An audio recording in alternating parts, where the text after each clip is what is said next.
The hospital room smelled of antiseptic and fear, but his presence made it bearable. Every night, as the machines beeped softly, he sat beside me, his steady hands adjusting my fore, his eyes avoiding mine. I was drowning in the silence between us, and I wondered if he felt it too. My name is Ethan Carter, and I was 28 when a car accident left me tethered to a hospital bed in New York City. My body a map of bruises and broken dreams. The world outside my window buzzed with life taxis honking, lights flickering, but in here, time crawled.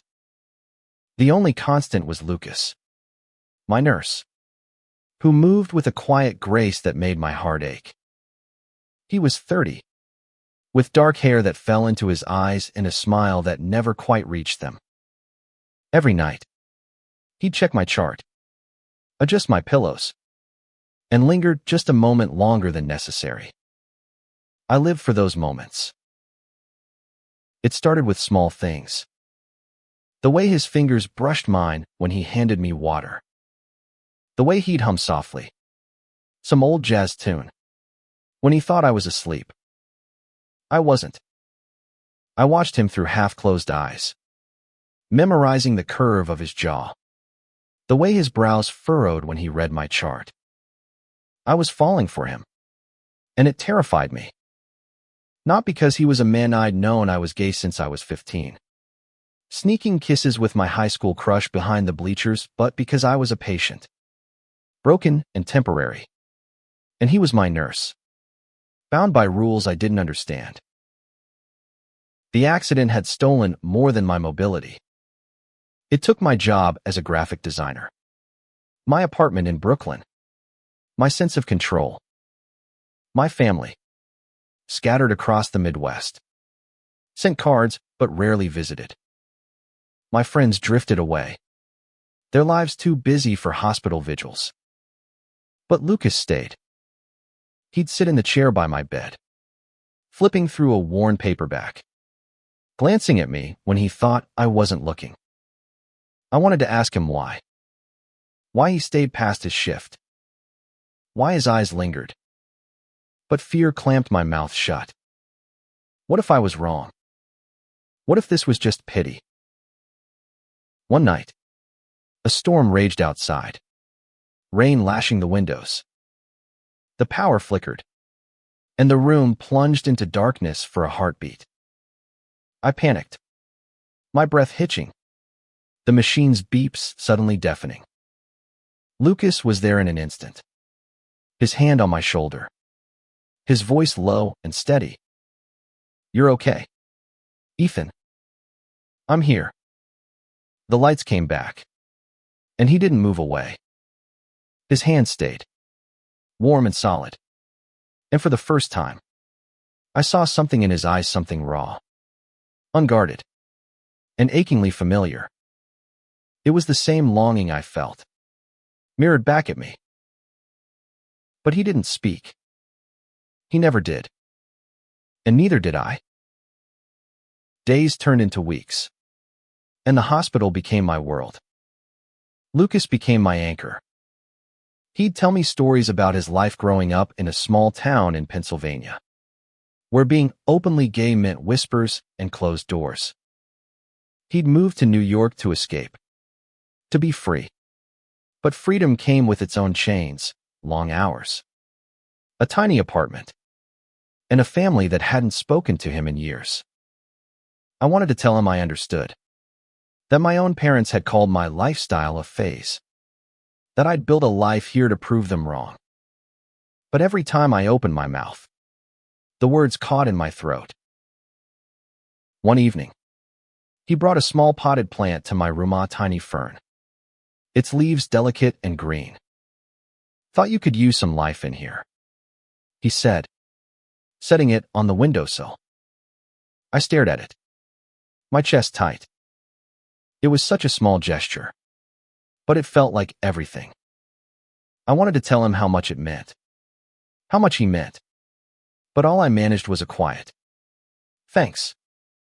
He nodded, his smile flickering, and left the room. I lay there, staring at the fern, my heart pounding. I was falling in love with him, and it was a reckless, dangerous thing. I was getting better, physical therapy was working, and the doctors talked about discharge dates, but what happened when I left? Would he disappear from my life as quickly as he'd entered it? The thought was unbearable. That night, I couldn't sleep. The city hummed outside, alive and indifferent. I looked at Lucas, sitting in his usual chair, his head bent over his book. The words I'd been holding back clawed at me, desperate to escape. I wanted to tell him I saw him not just the nurse, but the man who carried his own wounds, who stayed when he didn't have to, who made me feel like I was more than a patient. But fear was a heavy thing, and it kept me silent.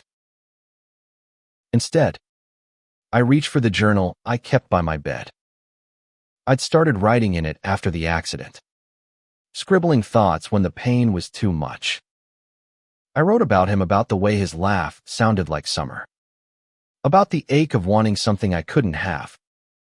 I didn't know if I'd ever show him, but writing felt like breathing. It was the only way I could say the words we both longed to hear. As dawn broke, painting the room in soft pinks, Lucas looked up. Our eyes met, and for a moment, the world stopped.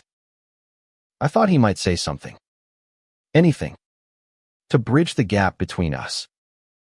But he just smiled a sad, beautiful smile and went back to his book. I closed my eyes, my heart heavy with unspoken love, and wondered how long we could keep dancing around the truth. The hospital's rhythm became my owner's footsteps, the hum of machines, the distant wail of sirens. But it was Lucas's presence that gave it meaning. Every night, he sat beside me, a quiet sentinel, and I wondered if he knew how much he was saving me. Physical therapy was grueling. My legs, once strong from running through Prospect Park, felt like strangers. Sarah, my therapist, was relentless, pushing me to stand, to walk, to reclaim what the accident had taken. You're tougher than you look, Ethan, she'd say, her voice sharp but kind. I'd grit my teeth, sweat dripping, and glance at Lucas across the room. He'd watch from the doorway, his arms crossed, his expression unreadable. I wanted to impress him, to show him I wasn't just a broken body. But every step felt like a plea for him to see me. One afternoon, Sarah had me try a walker. My arms shook, my knees buckled, but I moved slowly, painfully across the room. Lucas was there, charting something, but his eyes flicked up. When I stumbled, he was at my side in an instant, his hand under my elbow. Easy, he murmured, his voice soft but firm. I wanted to lean into him, to let him hold me up in more ways than one. But I just nodded, my face burning. He stepped back, and I felt the loss of his touch like a physical ache. That night, he stayed later than usual. The hospital was quiet, the city outside cloaked in fog. He sat in his chair, the fern on the windowsill catching the moonlight. I wanted to ask him about his life beyond these walls, what he did on his days off, who he went home to, but I didn't. Instead, I said, "Tell me something about you. Something nobody knows." It was bold, reckless, but I was tired of silence. He looked startled, his book falling to his lap. For a moment, I thought he'd brush it off. But then he leaned back, his eyes distant. "When I was a kid," he said, "I used to climb this old oak tree behind my house. I'd sit there for hours, pretending I was somewhere else, somewhere I could be. Me. His voice was quiet, heavy with memory. Nobody knew I was up there. It was the only place I felt safe. My heart twisted. I wanted to tell him he was safe here, with me, but the words wouldn't come. Instead, I said, I used to draw comics in high school. Superheroes. Mostly. They were always saving someone. I laughed, but it sounded hollow. Guess I'm the one who needs saving now. He looked at me, his eyes soft. You're saving yourself, Ethan. Every day?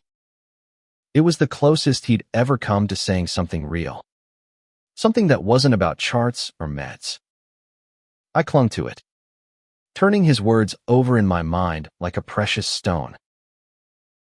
The next day, a new nurse appeared, Clara. Older, brisk, with a no-nonsense air.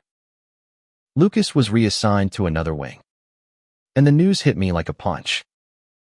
I lay in bed, staring at the fern, my chest tight.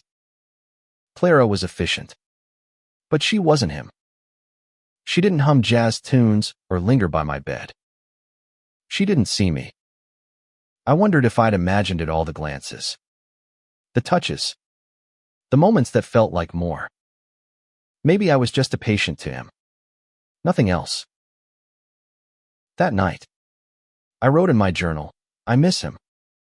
I don't even know if I have the right to miss him, but I do. What if this is all in my head? The words spilled out, messy and raw, but they were all I had.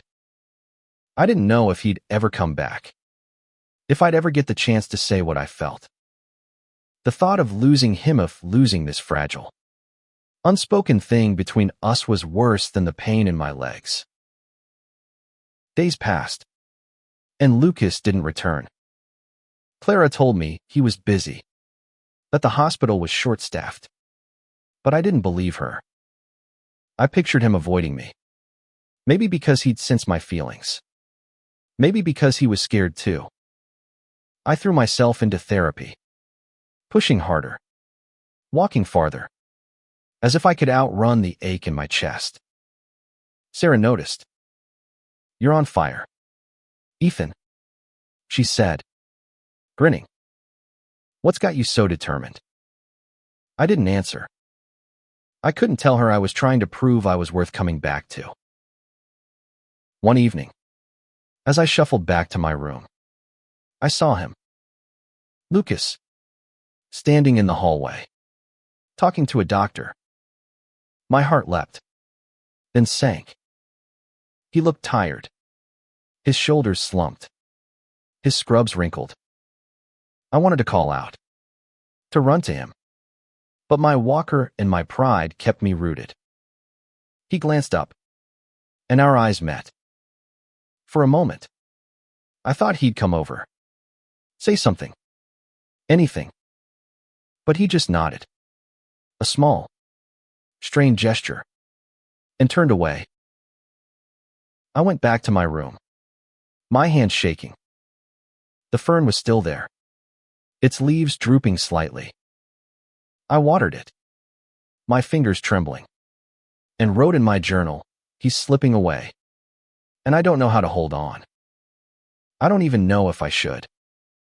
The city lights blinked outside, indifferent, and I felt more alone than ever. But the next night, he was there.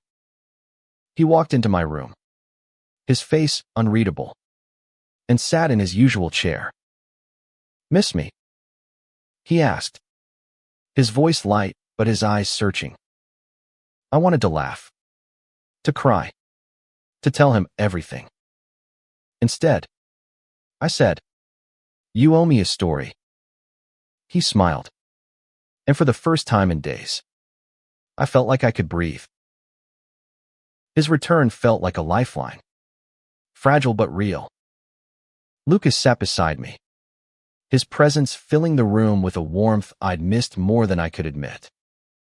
But the silence between us was heavier now, laced with questions neither of us dared to ask. He told me a story that night, about a jazz club he'd found in Harlem, where the music was so raw it made him forget the world. His voice was soft, almost reverent, and I hung on every word, picturing him there, alone in a crowd, searching for something he couldn't name. I wanted to be that something. I wanted to tell him, but my courage faltered. Instead, I asked, why nursing? Why this job? It was a safer question, but I hoped it would crack open a piece of him. He leaned back, his fingers tracing the edge of his book. I wanted to help people, he said. My brother, he was sick when we were kids. Cancer. I watched nurses make him smile, even when he was fading. I wanted to be that for someone. His voice broke, just a little, and I saw the weight he carried. I wanted to reach for him, to tell him he was that for me. But I just nodded, my throat tight. The days grew brighter as spring crept into New York. My strength was returning slowly, unevenly, but enough to make discharge feel real. The doctors talked about rehab facilities, about going home.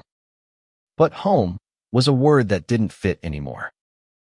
My apartment was gone, my belongings in storage. The thought of leaving this hospital, leaving him, made my chest ache. I didn't know where I'd go, or if he'd want to see me outside these walls. One afternoon, Lucas wheeled me to the hospital's rooftop garden, a small oasis of green amidst the concrete jungle. The air was crisp, the city sprawling below us. He sat beside me, his hands resting on his knees. And for once, he wasn't in scrubs, just jeans and a sweater, his hair catching the sunlight. You're getting out soon, he said, his voice quiet. You ready? I wasn't. I looked at him, his profile sharp against the skyline, and said, I don't know what's next. I don't even know where I'll live. It was the most honest I'd been, and it felt like a confession. He turned to me, his eyes searching mine, and for a moment, I thought he might say something real. But he just nodded, his jaw tight, and looked away. That night, I wrote in my journal, I'm scared of leaving. Not because of my legs, but because of him. What if this is all we get? The words felt like a betrayal, spilling my heart onto paper. But they were all I had.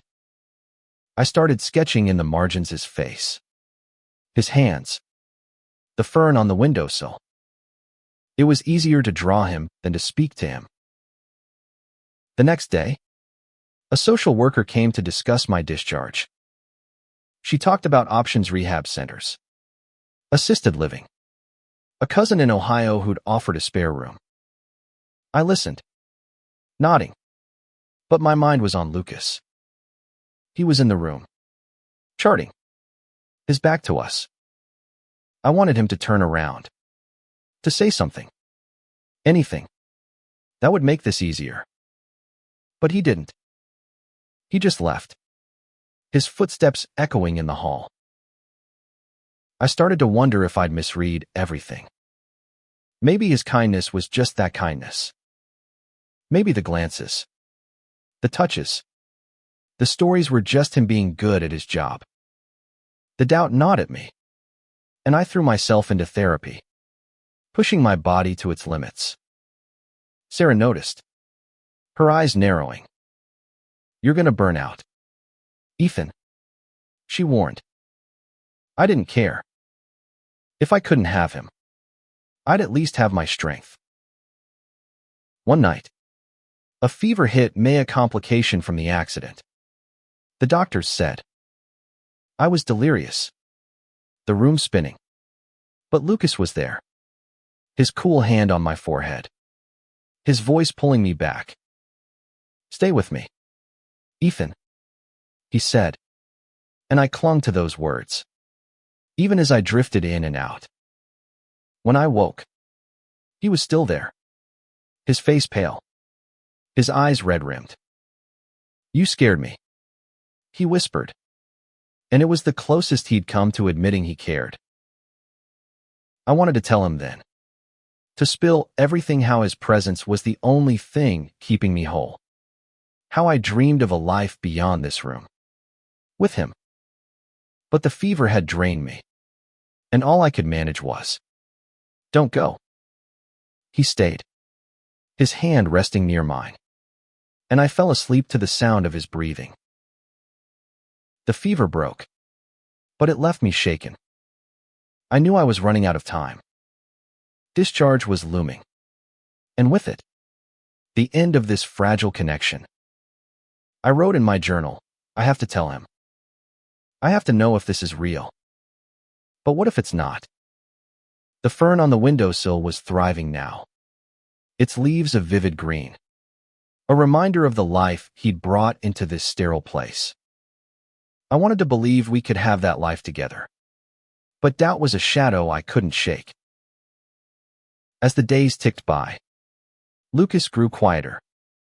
He still came every night, but there was a distance in his eyes, a wall I couldn't breach.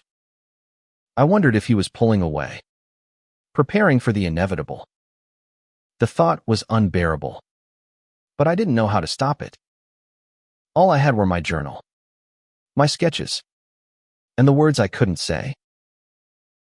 The hospital was counting down my days, each one a step closer to a future I couldn't picture. Lucas was still there, his presence a quiet storm in my heart. But the silence between us grew louder. I was running out of time to say what mattered most. One morning, Sarah pushed me harder in therapy than ever before. "You're walking without the walker soon," she said, her eyes gleaming with pride. I managed a few steps, my legs trembling but holding.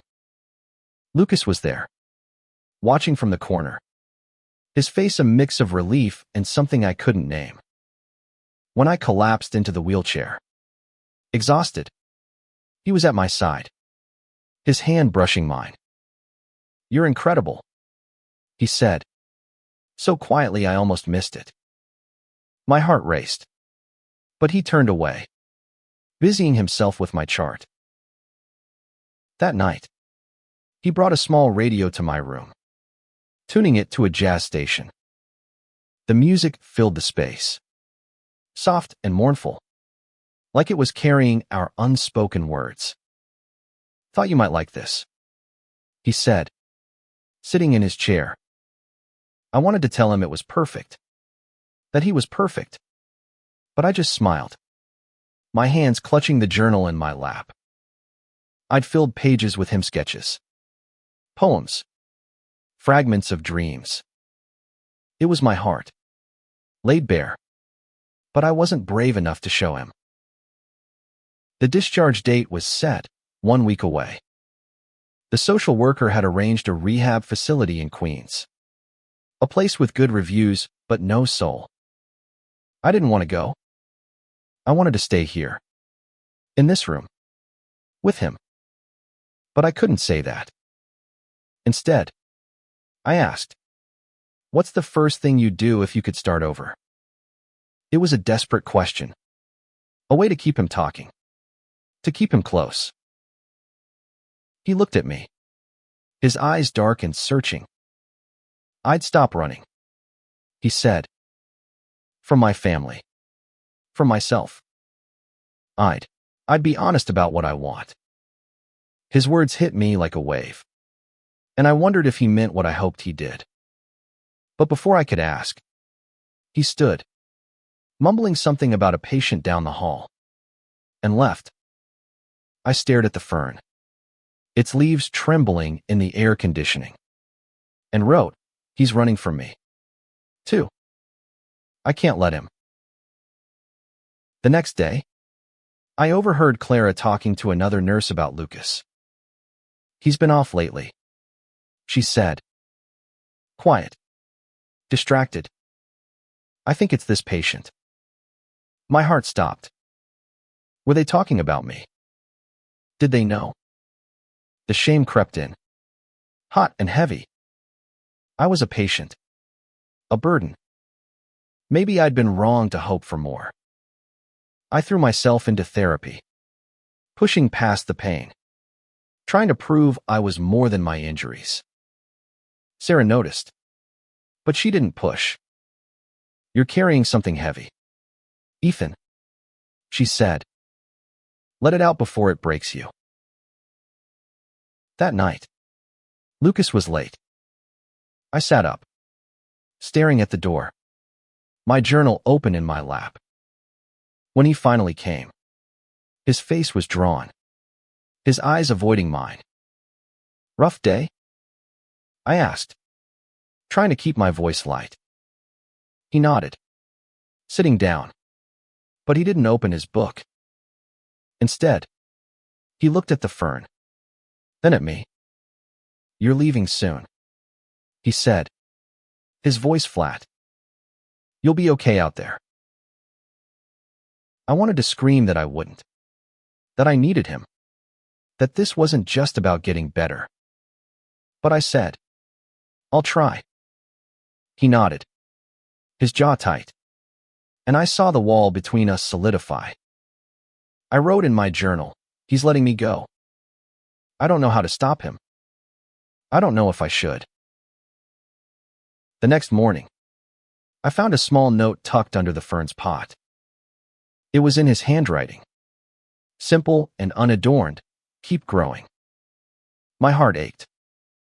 It was so like him, small, thoughtful, but not enough. I wanted more.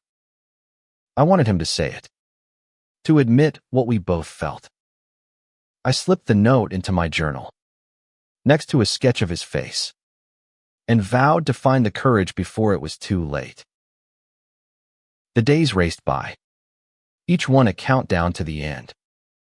Lucas was there every night, but he was quieter now, his stories shorter, his smiles rarer.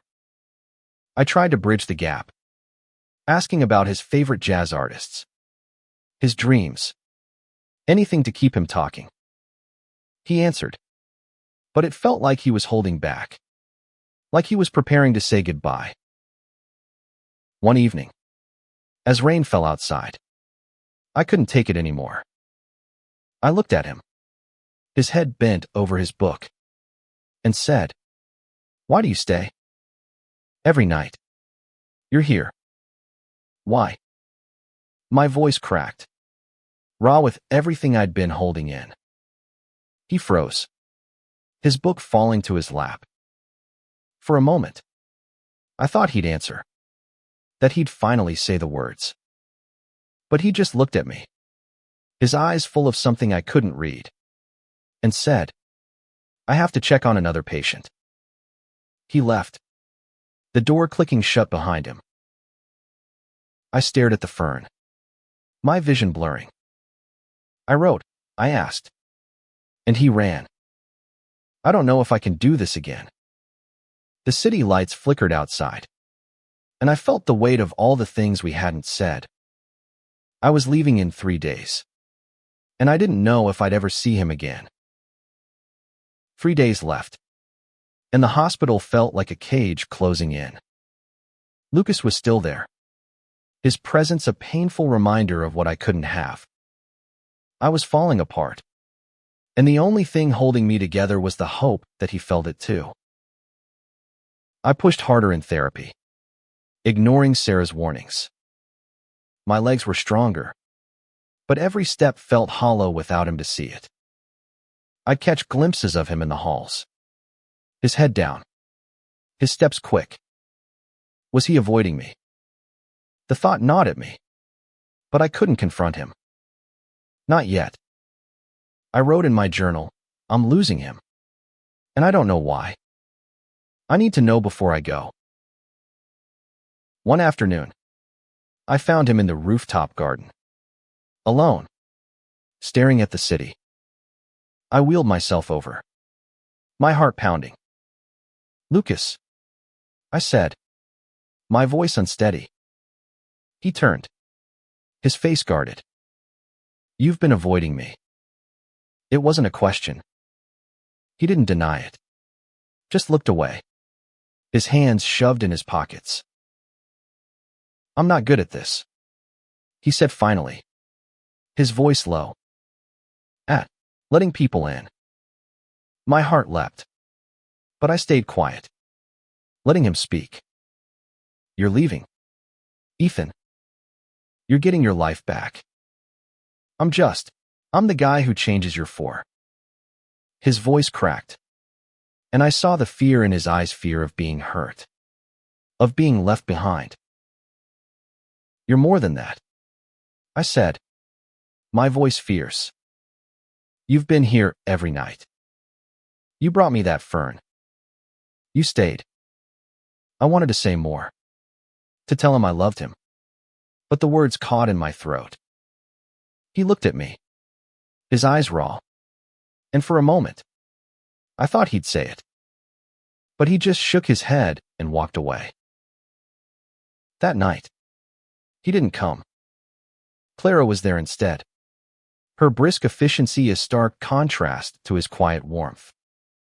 I lay awake, staring at the fern, the note he'd left still tucked in my journal.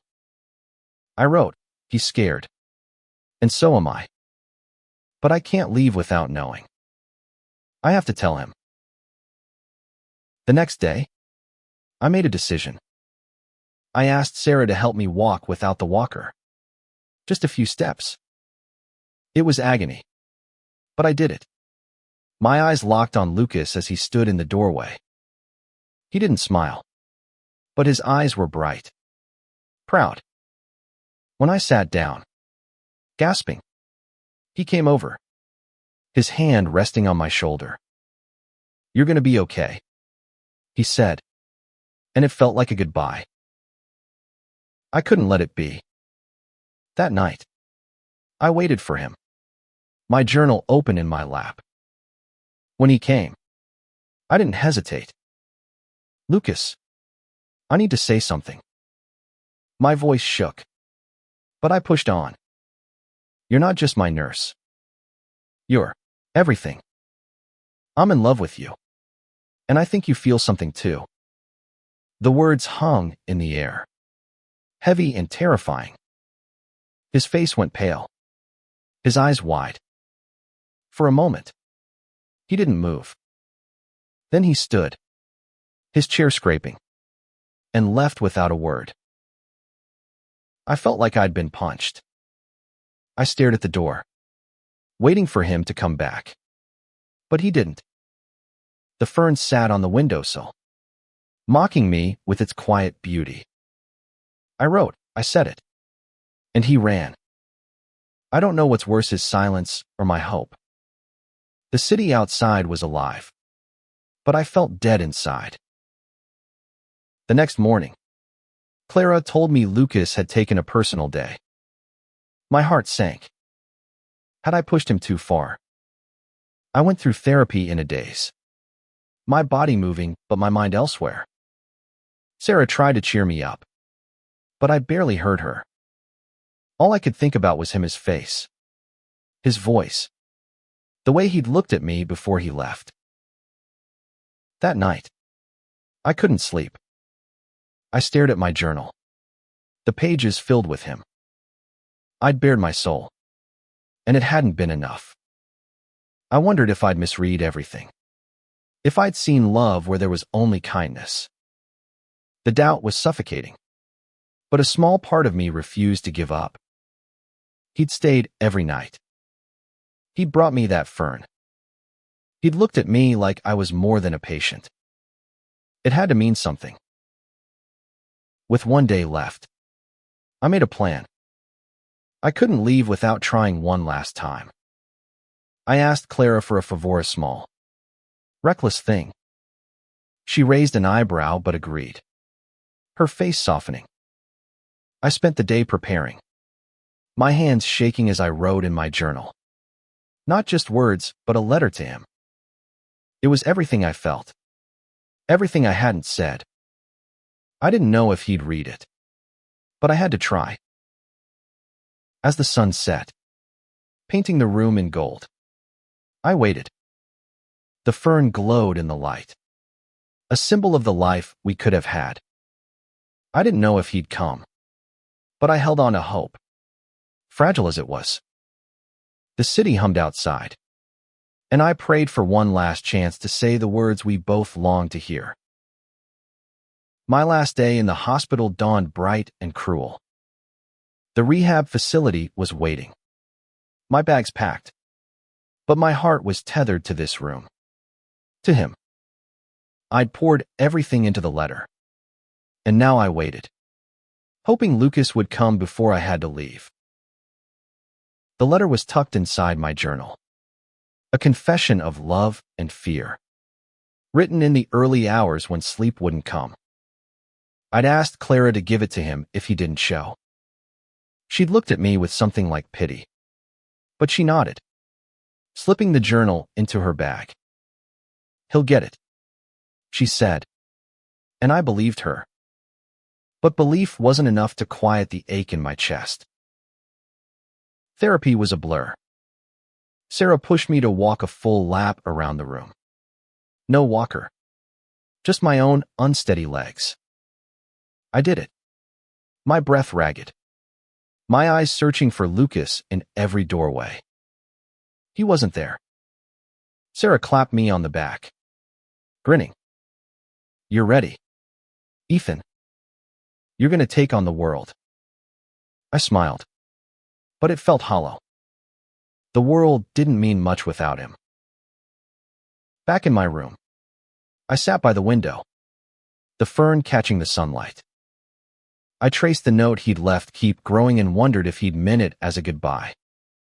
The city sprawled below, alive and indifferent, and I felt like a ghost, caught between what was and what might have been. I wanted to believe he'd read my letter, that he'd come, but doubt was a heavy thing, and it pressed against my ribs. Clara came to check my vitals, her hands quick and sure. "You nervous about leaving?" she asked. I nodded, my throat tight. "It's not just about leaving," I said, my voice low. She looked at me, her eyes softening. "He's a good guy, Ethan. Just scared." Her words were a lifeline, but they didn't tell me what to do next. As the afternoon faded, I heard footsteps. My heart leapt, but it was just a volunteer, dropping off a discharge packet. I sank back, my hands shaking. The letter was my last chance. But what if he didn't come? What if he read it and felt nothing? I stared at the fern, its leaves a quiet reminder of him, and tried to hold on to hope. Then, as the sun dipped below the skyline, he appeared.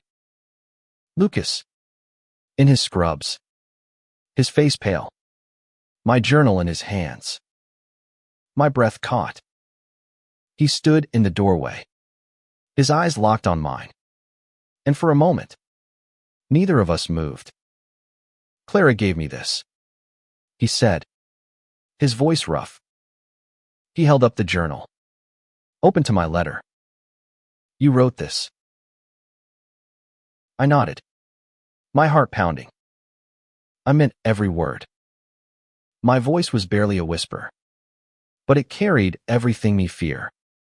My love, my hope. He stepped closer, his hands trembling, and I saw the storm in his eyes.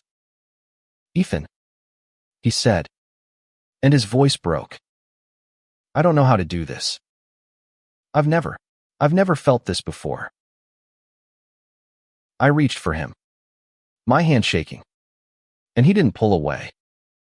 His fingers closed around mine, warm and steady, and for the first time, I felt like we were on the same side of the silence. You don't have to know, I said. Just don't run. He looked at me, his eyes wet, and nodded. We sat there, hands clasped, the city fading into dusk. He told me about his fear of losing me, fear of what it meant to love someone so fragile, so temporary. I told him about my own fear, of leaving this room and losing him forever. The words poured out, raw and unfiltered, and for the first time, we weren't hiding. He stayed past his shift, the fern glowing in the moonlight. We talked about small things, jazz clubs, comic books, the lives we wanted to build. It wasn't a promise. Not yet. But it was a start. As he left, he squeezed my hand, his smile soft and real. I'll see you tomorrow, he said, and I believed him. I wrote in my journal. He read it. He stayed. Maybe that's enough for now. The city lights blinked outside, and I felt something nawa spark of hope. Fragile, but alive. I was leaving tomorrow, but I wasn't leaving him. Not yet. The next morning, discharge was a whirlwind of paperwork and goodbyes. Sarah hugged me, her eyes misty. Clara slipped me a note from Lucas. I'm not running. Wait for me. My heart soared. I left the hospital with the fern in my lap, my journal in my bag, and a promise I didn't fully understand but wanted to believe. The rehab facility was cold, sterile, nothing like the hospital room that had become my home. But I carried him with May's note, his touch, the memory of his voice. I didn't know what came next, but for the first time, I wasn't afraid. I'd said the words, and he'd heard them. That was enough to keep me going. The rehab facility in Queens was a new kind of challenge, a maze of white walls and echoing halls. I missed the hospital, the fern's quiet presence, Lucas most of all. But his note, I am not running. Wait for me was a lifeline I clung to, tucked inside my journal like a secret. The days were long, filled with therapy sessions and group activities that felt more like obligations than healing. My legs were stronger, but my heart was restless. I'd sit by the window, watching the city, wondering where Lucas was. Did he think of me? Was he still scared? I wrote in my journal, I'm waiting. But it's hard. I want to believe he'll come. One weekend, I got a package. It was small, wrapped in brown paper, with no return address. Inside was a CDA jazz mix, the kind he loved, in a note in his handwriting. Thought you might need some music. I'm still here. My heart raced as I played it, the notes filling the sterile room with warmth. It was him, reaching out across the distance, and it gave me hope. I threw myself into rehab, determined to be ready for whatever came next. My therapist, a gruff man named Mike, pushed me to walk longer, to climb stairs. You're not just rebuilding your body, he said. You're rebuilding your life. I nodded, but my life felt incomplete without Lucas. I sketched him in my journal, his smile, his hands, the way he'd looked at me that last night. It was my way of keeping him close. 2 weeks later, he called. His voice was hesitant, like he was testing the waters. How's rehab? He asked. I told him about the exercises, the food, the way the city looked from my window. He laughed, a soft, familiar sound, and said, I'm off this weekend. Can I visit? My heart leapt. Yes, I said. Too quickly. He chuckled, and I could hear his smile. When Saturday came, I was a wreck. I sat by the facility's entrance, the fern on the table beside me, my journal in my lap. When he walked in, his hair tousled, his eyes bright, I forgot how to breathe. He sat across from me, his hands fidgeting. "You look good," he said. Stronger. I wanted to tell him it was for him, that I was fighting to be someone he could love. But I just smiled. We talked for hours. The conversation easy but charged with everything unsaid. He told me about his week, about a patient who'd reminded him of me, about the jazz club he'd gone to alone. I told him about rehab, about the CD, about how his note had kept me going. The air between us crackled, and I wanted to reach for him, but I didn't. Not yet. Before he left, he handed me a small drawing sketch of a fern, delicate and precise. "I'm not good with words," he said, his voice low, "but I'm trying." I took it, my fingers brushing his, and felt the spark again. "Keep trying," I said, and he smiled, a real smile, full of promise. I wrote in my journal, "He came.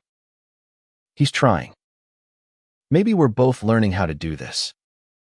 The fern sat on my windowsill, a reminder of him, and I felt lighter than I had in weeks. The city outside was vast, but it didn't feel so lonely anymore. The weeks that followed were a blur of progress and longing. I walked without assistance, my steps sure every day. Lucas visited again, then again, each time bringing a piece of himself, a story, a song, a shy smile. We were building something, fragile but real, and I held on to it with everything I had. One evening, he called me from the jazz club. I could hear the music in the background, lively and warm. "I wish you were here," he said, his voice soft. My heart ached. "I will be," I promised. Soon. I didn't know how, but I meant it. I was fighting for more than my body now. I was fighting for us. Rehab was ending soon, and with it, the question of where I'd go. My cousin in Ohio had offered a room, but New York was home. It was where Lucas was. I didn't know how we'd make it work, but I knew I couldn't leave. Not now, when we were so close to something real. I wrote, "I'm almost there. My legs are stronger, but my heart is what's carrying me now. I need him to meet me halfway." The fern thrived, its leaves a vivid green, and I took it as a sign. We were growing. Together, even if we didn't know how to say it yet. Rehab was ending, and the future loomed like a blank page. I was stronger, my steps steady, but my heart was still tethered to Lucas, to the promise of us. His visits, his notes, his shy smiles, they were the threads holding me together. The facility discharged me on a crisp spring morning. I'd found a small apartment in Brooklyn, a sublet from a friend who'd moved west. It was modest, but it was mine, and it was close to the Citoyen. I packed the fern carefully, its pot wrapped in my jacket, and carried my journal, heavy with months of love and fear. Lucas had promised to meet me that evening, and I held on to that promise like a lifeline. The apartment was small, with creaky floors and a view of a brick wall, but it felt like a beginning. I set the fern on the windowsill, its leaves catching the light, and waited. My heart raced as the hours ticked by. What if he didn't come? What if this was where the story ended? I opened my journal, reading the words I'd written in the hospital, the letter I'd given him. I love you, Lucas. I don't know if you feel it too, but I had to say it. I want a life with you, if you'll have me. When the doorbell rang, I froze. He was there, in jeans and a sweater, his hair messy, his eyes nervous but warm. Hey, he said, holding a small potted plant twin to my fern. Thought your place could use some green. I laughed, the sound shaky, and let him in. We stood in the tiny living room, the city humming outside, and for a moment, neither of us spoke. I read your letter, he said finally, his voice low. Every word. I didn't know how to say it back then. I was scared.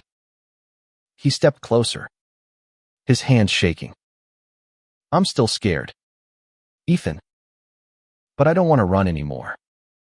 I love you. The words hit me like a wave, washing away the doubt, the fear, the silence. I reached for him, and he met me halfway, his arms pulling me close. It was the first time we'd held each other, and it felt like coming home. We talked all night, the fern and its twin glowing in the moonlight. He told me about his fears, his family's rejection, his years of hiding, the walls he'd built to protect himself. I told him about my loneliness, my struggle to rebuild, my hope that he'd see me as more than a patient. We laughed. We cried. We laid our hearts bare. It wasn't perfect, but it was ours. The weeks that followed were a dance of discovery.